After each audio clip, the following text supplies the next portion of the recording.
Hi అండి. ఈరోజు వీడియోలో టేస్టీ బీరకాయ పాలీగూర ఎలా తయారు చేసుకోవాలో చూద్దామండి. దీనికోసం ముందుగా స్టవ్ ఆన్ చేసుకుని బాండి పెట్టుకుని 2 స్పూన్స్ ఆయిల్ వేసుకుని ఆయిల్ బాగా హీట్ అయ్యాక కొద్దిగా జీలకర్ర వేసుకుని జీలకర్ర చిట్లాక కట్ చేసుకున్న ఆనియన్స్, పొట్టు తీసుకున్న వెల్లుల్లి రెమ్మలు, కొద్దిగా కరివేపాకు, ఒక 3 పచ్చిమిర్చి కూడా వేసుకుని ఆనియన్స్ బ్రౌన్ కలర్ వచ్చేంత వరకు ఫ్రై చేసుకున్నాక ఇలా పొట్టు తీసుకుని చిన్నగా కట్ చేసుకున్న బీరకాయ ముక్కలు వేసుకుని అందులో కొద్దిగా పసుపు, ఉప్పు వేసుకుని మొత్తం అంతా కలిసేలా కలుపుకుని మూత పెట్టుకుని మగ్గించుకోవాలి. ఇలా మగ్గించుకోవడం వల్ల బీరకాయ చాలా సాఫ్ట్గా ఉడుకుతుంది. ఇలా కొద్దిగా వాటర్ ఎగిరిన తర్వాత ముందుగా కాచి చల్లార్చుకున్న పాలు 1 గ్లాస్ వేసుకున్నానండి. నేను బీరకాయలు 1/2 కేజీ తీసుకున్నాను కాబట్టి నాకు 1 గ్లాస్ సరిపోతున్నాయి.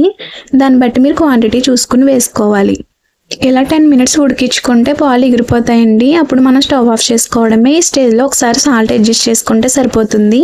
ఈ కర్రీలో మనం కారం వేసుకోకూడదండి, పచ్చిమిర్చే యూజ్ చేసుకోవాలి మన కారానికి సరిపడా. అంతే అండి, మన టేస్టీ బీరకాయ పాలీగూర కర్రీ రెడీ. చాలా ఫాస్ట్గా అయిపోతుందండి. అలాగే బీరకాయ అంటే ఇష్టం లేని వాళ్ళకి కూడా ఇది బాగా నచ్చుతుంది. ఒకసారి మీరు కూడా ట్రై చేయండి. వీడియో నచ్చితే లైక్ చేసి మన ఛానల్ని సబ్స్క్రైబ్ చేసుకోండి.